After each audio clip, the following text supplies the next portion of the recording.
Estamos en la recta final de este año y hoy les traemos 3 temas de mucho interés. La prueba pericial es fundamental en la actividad de los impartidores de justicia, ya que las reglas de la experiencia de quienes realizan dictámenes periciales contribuyen a las resoluciones de asuntos concretos. El peritaje le suministra a la o el juzgador argumentos y razones para la formación de su convencimiento respecto de ciertos hechos. De esto nos habló nuestra invitada con el tema criminología y criminalística. Hola, ¿qué tal? Bienvenidos a Poder Judicial Conecta. Gracias por acompañarnos. El día de hoy contamos con la presencia de la licenciada Lucia Carmona Morales. Ella es perito judicial y viene hoy a hablarnos sobre la criminología y la criminalística en auxilio a la justicia. Licenciada, muy buenas tardes. Gracias por acompañarnos. Buenas tardes, Carla. El día de hoy para mí es un gusto estar con todos ustedes y comentar para esta plática tan importante sobre lo que es la criminología y la criminalística y sobre todo cómo nosotros vamos a realizar nuestro aporte en la administración de justicia. Muchas gracias, licenciada. Licenciada, pues yo creo que para entrar de lleno con este tema, nos gustaría que nos explicara un poco, sobre todo a la gente que no está familiarizada con el tema, ¿qué es un perito? Claro, el perito es una persona experta en una ciencia, arte u oficio. Mucho se ha comentado, bueno, cualquiera puede ser perito, ¿no? Que tenemos esta terminología, bueno, ya en este caso muy familiarizada. Sin embargo, debemos tener conocimientos especiales para poder realizar una investigación, un peritaje prácticamente en cada área de esta materia, ¿no? En cada materia, ya sea criminalística, criminología, tránsito terrestre, grafoscopía y otras muchas áreas de las cuales consta la criminalística. Perdón, ¿qué estudia un perito? Es una duda que a lo mejor mucha gente ha de tener, o alguien que esté interesado en, no, yo quisiera ser perito, ¿qué estudia un perito? Bueno, primeramente, no a todos se les puede denominar peritos, dado que debe tener primero, como ya lo había yo mencionado, conocimientos especiales. Esos conocimientos especiales lo hacen o va a ser parte de esa investigación que va a realizar. Por lo tanto, ¿qué estudia el perito? Va a depender primeramente de la materia, ¿no? ¿Qué materia va a desempeñarse? En mi caso es la materia de criminología, criminalística. Por lo tanto, estudié primeramente todo lo que es el tronco común de la criminalística, sus áreas, física, química, biología, matemáticas, que son las ciencias naturales más comunes. Pero de aquí se derivan otras áreas ya más específicas de la carrera, como son grafoscopía, dactiloscopía, tránsito terrestre. Vamos a tener conocimientos generales de medicina también, psicología, derecho, derecho penal, y todas estas áreas, todas estas ramas van a ser parte integral de la criminalística. Todas estas áreas debemos conocerlas para poder desempeñarnos en todo el estudio y toda la investigación de la criminalística prácticamente. Okay. ¿Estos peritos judiciales forman parte en el Poder Judicial, de qué área? ¿En dónde se desempeñan? ¿En la dirección de periciales?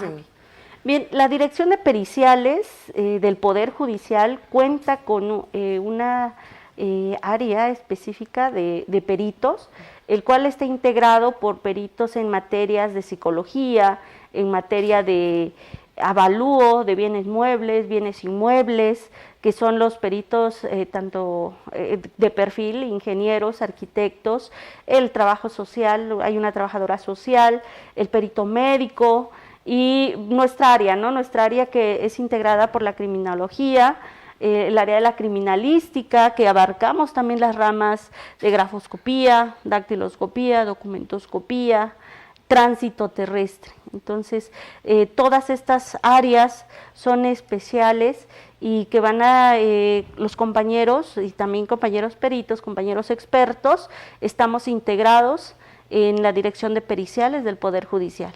¿Con cuántos peritos cuenta el Poder Judicial?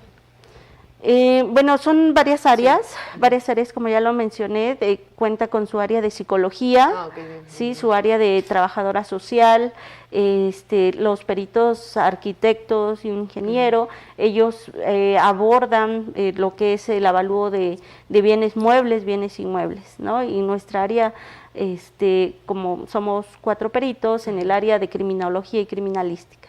Ok, en esta área nos comentaba hace rato algunas funciones, no sé si se le puede llamar así, por ejemplo, tránsito terrestre y algunas otras que llegó a mencionar. ¿Podría decirnos a qué se refiere cada una? Digo, para la gente que no tiene conocimiento de ello. Claro que sí. Bueno, la criminalística es toda una rama, es amplia. De ahí deriva sus especializaciones, en este caso tránsito terrestre. Se investiga, es toda una investigación de los hechos de tránsito específicamente, donde interviene un vehículo, ya sea en movimiento o no, y en casos de atropellamiento.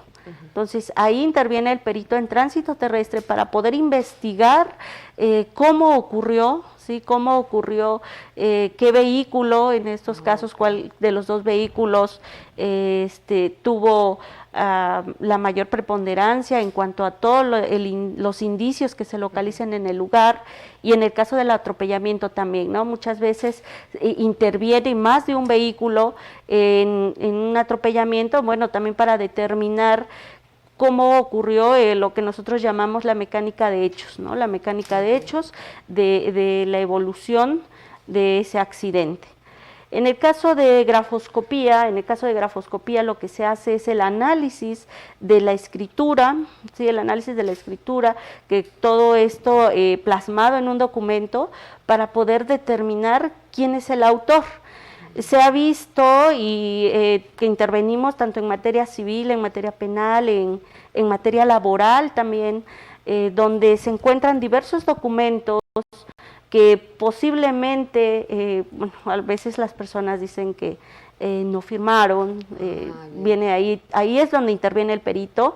¿Para qué? Para poder determinar si en efecto esa firma, ¿sí? O esa escritura corresponde o no corresponde, si proviene o no proviene de su autor, ¿no? Eso es muy importante. En materia de dactiloscopía, lo que se hace es el estudio de las huellas dactilares. ¿Sí? Cuando nosotros tenemos un documento, que también se pueden encontrar huellas dactilares, se analizan, ¿sí? Se analizan en este sentido con un elemento de cotejo, ¿sí? Tenemos ahí una huella dactilar dubitable, que así se conoce, es decir, que está en cuestión, que se tiene la duda de quién es, de quién proviene.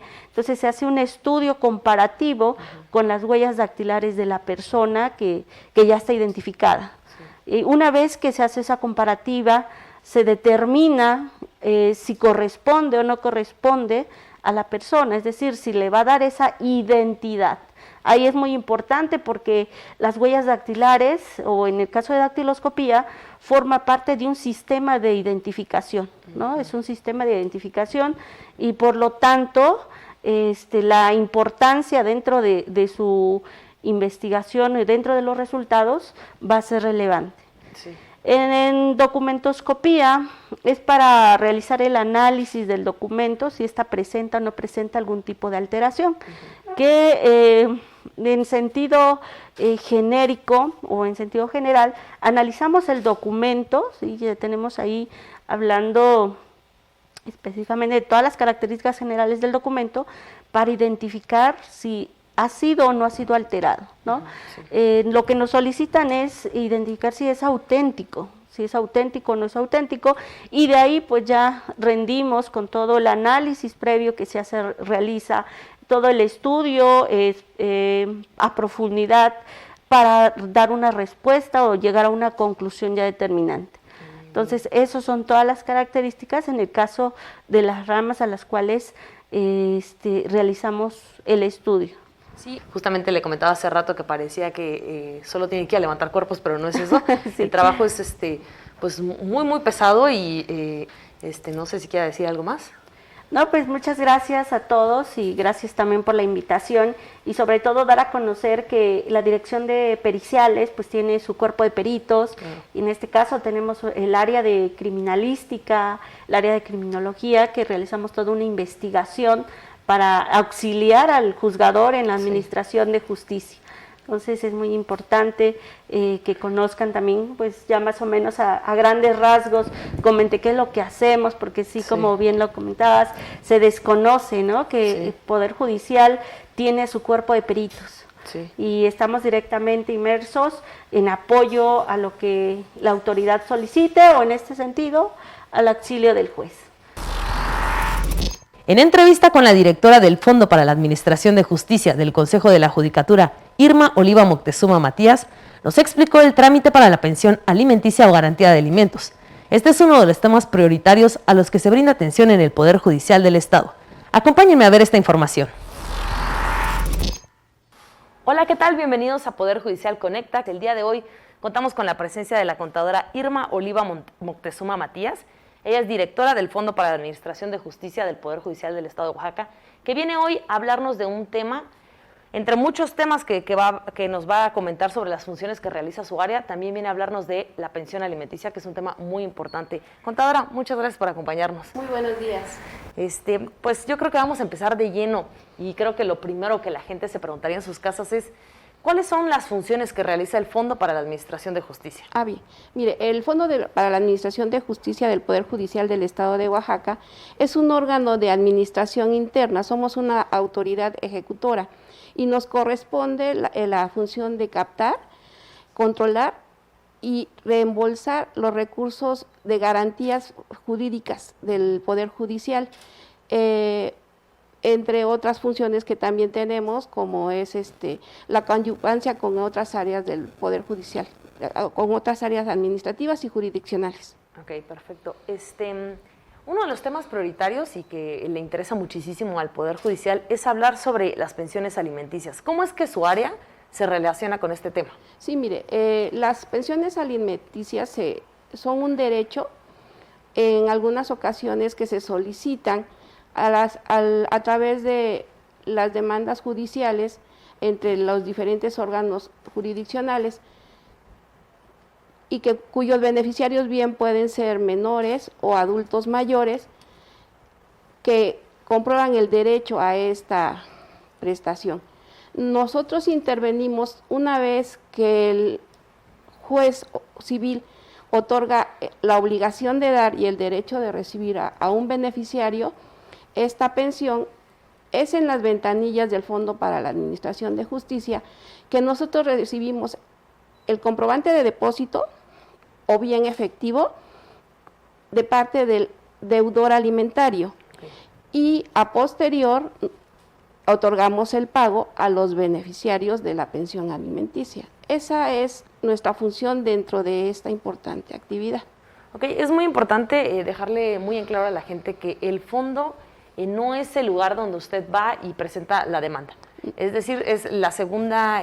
ahora sí somos una segunda instancia, por decirlo así, o somos más bien una instancia operativa administrativa. Bien. La primera instancia es ante un juez civil, en el que presentan toda su demanda y hacen el requerimiento a un obligado para el pago de pensiones.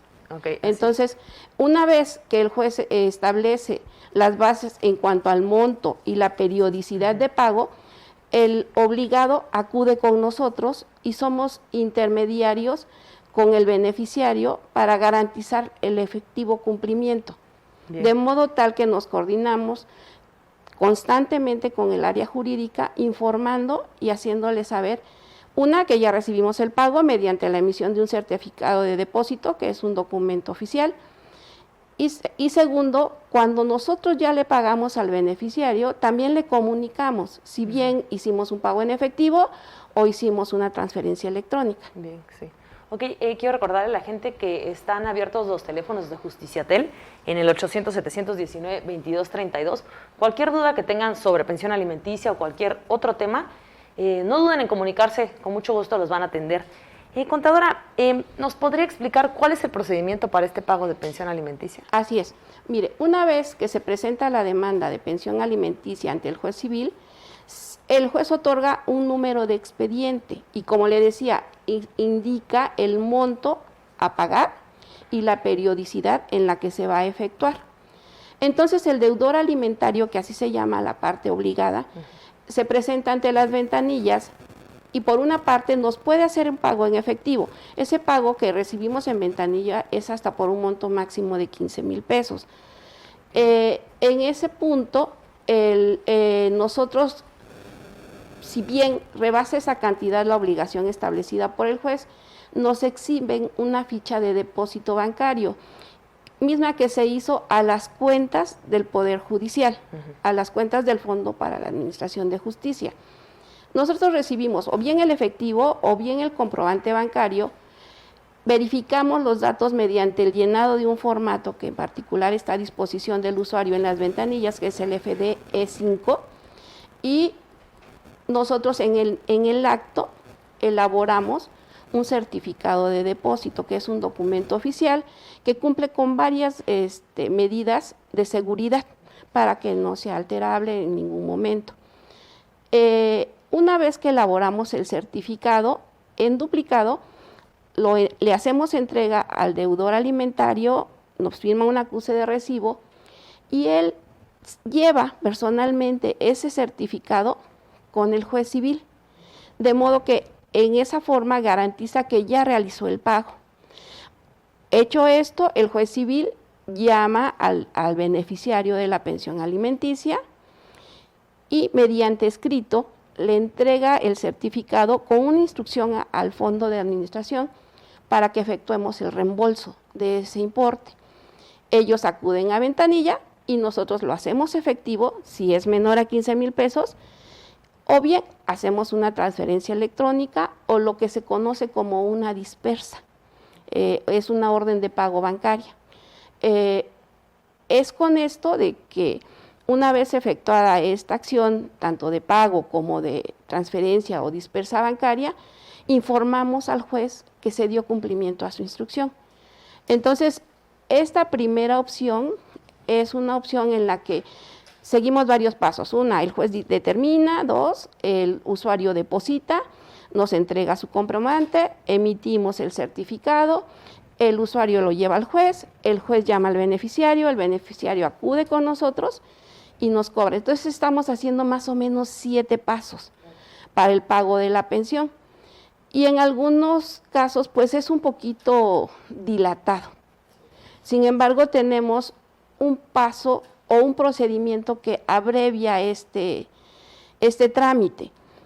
Y ese procedimiento consiste en la incorporación del beneficiario a un padrón de beneficiarios de pensión alimenticia, así lo conocemos dentro del organismo, dentro de la dirección del fondo. Para que tengan derecho, bueno, quiero explicar cómo es el método abreviado. En este punto, nuevamente, la persona que se considera beneficiaria o acreedora de pensión alimenticia se presenta ante el juez civil, le comprueba el derecho que tiene, se establece la obligación y el obligado acude a nuestra ventanilla con efectivo, con comprobante, y en ese momento nosotros, si nos indica ya en el formato FDE5 que el beneficiario está inscrito en el padrón, nosotros nada más validamos que la ficha, si es el caso de una transferencia o un depósito bancario, esté vigente, que efectivamente se haya realizado, y de inmediato hacemos la transferencia al beneficiario. Sí. Lo transferimos a una cuenta bancaria que él tenga, ya no se hace certificado, ya no se tiene que acudir con el juez. Nosotros, en respuesta al pago, le enviamos un oficio al juez diciéndole en qué momento, bajo qué número de operación bancaria, por qué monto, hicimos el pago de la pensión. Bien. Son 3 pasos contra 7 que tenemos con el procedimiento más largo. Lamentablemente no todo el mundo conoce este procedimiento abreviado, por decirlo así, o la incorporación al padrón. Y es realmente un trámite muy sencillo. Lo único que tiene que hacer el beneficiario de la pensión alimenticia es acudir con el juez que lleva su tema, su expediente, y presentar, entre otros documentos que son básicos, un estado de cuenta bancario que acredite que es el propietario de dicha cuenta, y en ese momento, por única ocasión, el juez nos indica que todos los depósitos para esta persona se deberán efectuar en determinada cuenta. Le asignamos un espacio dentro del padrón, dentro de nuestro listado, se alimentan nuestros sistemas administrativos y cada vez que el obligado acuda con sus comprobantes, nosotros hacemos la transferencia de manera inmediata. Bien. Entonces, para la gente que nos está viendo hay que aclarar mucho. Hay un procedimiento que se podría decir que es un poco más largo y hay uno abreviado, pero para poder tener acceso al abreviado hay que darse de alta en el padrón de beneficiarios. Así es. ¿Es correcto? Y por única ocasión es presentar documentos básicos con el juez que lleve su causa. Para el equipo del Poder Judicial del Estado y el portal Regeneración, ha sido un placer haberles traído los mejores temas este 2022. Les deseamos el mejor de los éxitos el siguiente año. Nos dejamos con el tema Ley Ejecución Penal en la voz del maestro Luis Raúl Hernández Avendaño. Hola, ¿qué tal? Bienvenidos a Poder Judicial Conecta. El día de hoy contamos con la presencia del maestro Luis Raúl Hernández Avendaño. Él es secretario auxiliar de la Secretaría General de Acuerdos, común al Pleno y a la Presidencia del Tribunal Superior de Justicia, quien viene hoy a hablarnos de este tema que son las personas privadas de la libertad. Maestro, muy buenas tardes, gracias por acompañarnos. Es un gusto de estar con ustedes, con este programa, para platicar sobre el tema, ¿no? Maestro, en el país existe una ley nacional de ejecución penal que contiene derechos, obligaciones y beneficios para las personas privadas de su libertad. ¿A qué se refiere esta ley y sobre todo en este tema, qué tiene que ver? Sí, es una ley bastante interesante porque antes de esta ley todos los estados tenían una ley local sobre cuándo liberar a las personas privadas de libertad y sobre sus derechos y sobre sus obligaciones al estar privadas de libertad, ¿no? Lo que hace esta ley nacional es unificar la legislación y de alguna manera en un primer momento podemos decir que deroga todas las leyes locales que había en todos los estados. Entonces en el 2016, que es cuando sale esta norma, lo que busca es homologar la legislación, pero sobre todo hacer que en la prisión exista legalidad dentro de la misma, es decir, que no existan privilegios para algunos internos, pero tampoco existan defectos, es decir, tampoco exista sobrepoblación, tampoco existan castigos ilegales o prisiones en mal estado, y para eso se crea un juez de ejecución. Entonces, es una ley que crea retos importantes para los poderes judiciales, sobre todo, porque les da la responsabilidad de, vamos a decir, quitarle las llaves a los directores de los reclusorios, que eran los que tenían este control, ¿no? Ok, cuando hablamos de derechos de las personas privadas de la libertad, ¿cuáles son esos derechos? Eso es algo que quisiera yo empezar diciendo, que las personas privadas de libertad, cuando las detienen, pareciera que existe una cultura en la sociedad de que una persona detenida ya no tiene los mismos derechos que los demás. Y esa es una cultura social que debemos ir erradicando, ¿no? Es como un discurso de exclusión. Entonces las personas privadas de libertad de entrada tienen los mismos derechos que una persona que está afuera, es decir, tiene derecho a ver a su familia, tiene derecho a ver a su abogado, a ver a sus amigos, tiene derecho a estar en un lugar digno de detención, ¿no? Tiene derecho a tener atención a la salud, tiene derecho a la alimentación, a una alimentación que sea correcta, tiene derecho a estar en un lugar ventilado, con la iluminación suficiente. Sí, tiene muchos derechos, y hay unos derechos que algunos autores dicen se fortalecen en la prisión, porque al estar en prisión ya no puedes acudir a ellos como cuando estás fuera, ¿no? Que sería la educación, el trabajo y la salud y el deporte, ¿no? Que son derechos que estando fuera uno puede ir a la escuela, debemos ir a buscar qué escuela es la que más te favorece. En cambio, estando en prisión, el Estado tiene la obligación de traer la escuela a la prisión, ¿no? Entonces, tienen bastantes derechos, pero sobre todo quisiera que se quedara en la mente de las personas, que buscáramos o reflexionáramos sobre el por qué las personas privadas de libertad deberían tener menos derechos que nosotros y siguen siendo personas, ¿no? Claro, sí. O sea, se limita nada más su libertad de ambulatoria, pero no se debería limitar ningún otro derecho, ¿no? Siguen teniendo los mismos, como el tener visita íntima, el tener poderse casar, poder tener un trabajo, poder estar en el lugar donde ellos consideren se desarrollan mejor. Entonces esos son los derechos, yo creo, más importantes, ¿no? Hace un momento decía que evitar los beneficios que algunas personas privadas de la libertad tienen. ¿A qué se refería? Sí, bueno, esos beneficios me refiero a privilegios, ¿no? A privilegios que en algunas prisiones se da. Nosotros yo creo como cultura mexicana, nos hemos dado cuenta que en nuestras prisiones hay ciertos internos que tienen espacios especiales, digamos, ¿no? Sí. Un ejemplo claro, en una prisión o en una celda puede que esté una sola persona y en otra celda de la misma prisión estén 30, ¿no? Entonces ahí hay un privilegio que no debería existir porque deben estar las celdas, en las celdas deben estar las personas que quepan dignamente en esa celda, ¿no? Y no solamente una persona y en otra 30, ¿no? Con tal de darle este privilegio, que presume ese privilegio cierta corrupción de la autoridad administrativa del reclusorio, ¿no? Por ejemplo, algo muy actual sería en recientes días, cuando hubo la detención por ejemplo, de Murillo Karam, que le dieron un amparo, y en ese amparo dice que el juez de distrito le concede el amparo para que le den salud, para que lo protejan de su integridad, para que no se contagie de COVID y para que no lo incomuniquen. Y la pregunta es ahí, ¿por qué él tendría que irse al amparo cuando son derechos comunes a todas las personas que tendrían que estar ahí? Entonces, a ese grado estamos, ¿no? De que se tenga que ir recurrir al amparo para derechos que tienen que ser comunes en la prisión, ¿no? Claro. Y todavía que el juez los conceda, eso es todavía más interesante, ¿no? Sí, ¿y qué participación tiene el Poder Judicial del Estado de Oaxaca en la liberación de estas personas? Bien, como comentaba, esta ley nacional que unifica a la legislación de las prisiones en el país, pues implica un reto para los poderes judiciales, ¿no? El primer reto que implicó para el Poder Judicial del Estado de Oaxaca fue la de cambiar su estructura. Y como sabemos, siempre una ley nacional, como fue esta Ley Nacional de Ejecución Penal, como es la ley laboral, como es la próxima ley de procesal civil, implica recurso, pues, ¿no? Implica recurso para poder operarla. Por lo general son nuevas estructuras que con las viejas estructuras no operan.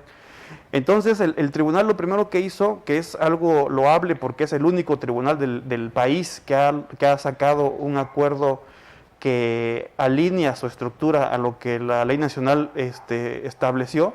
En el 2019 saca un acuerdo, que es el 44-2019, donde junta la estructura que tenía, la hace corresponder con la Ley Nacional de Ejecución Penal.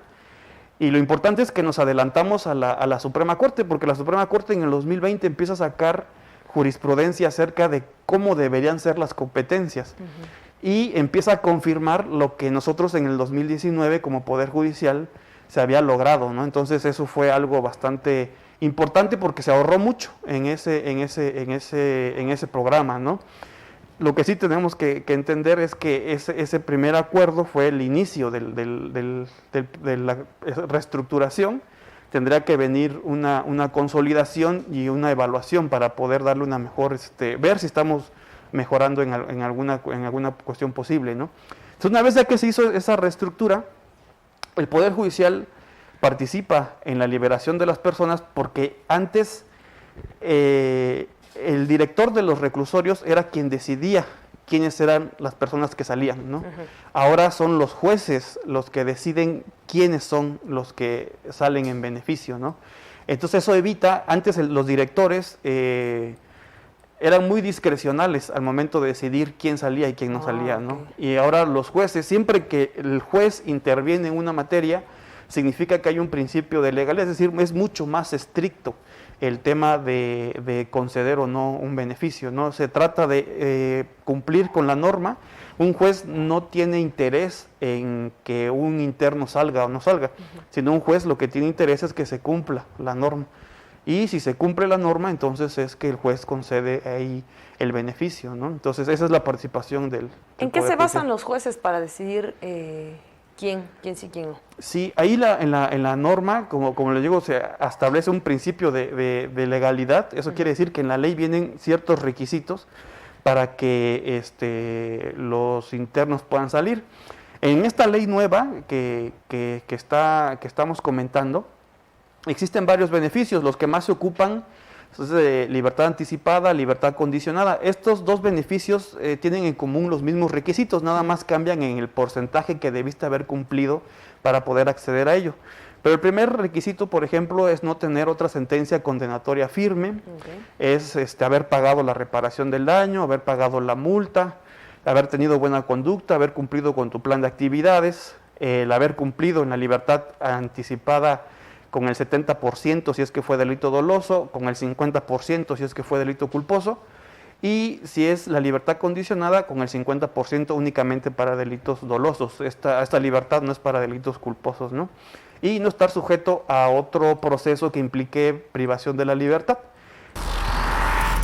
Muchas gracias por habernos acompañado. Nos vemos en la próxima. Recuerden que nos pueden seguir en las redes sociales del Poder Judicial del Estado de Oaxaca. En Facebook nos encuentran como Tribunal Superior de Justicia de Oaxaca y en Twitter como @TSJ Oaxaca. Hasta la próxima.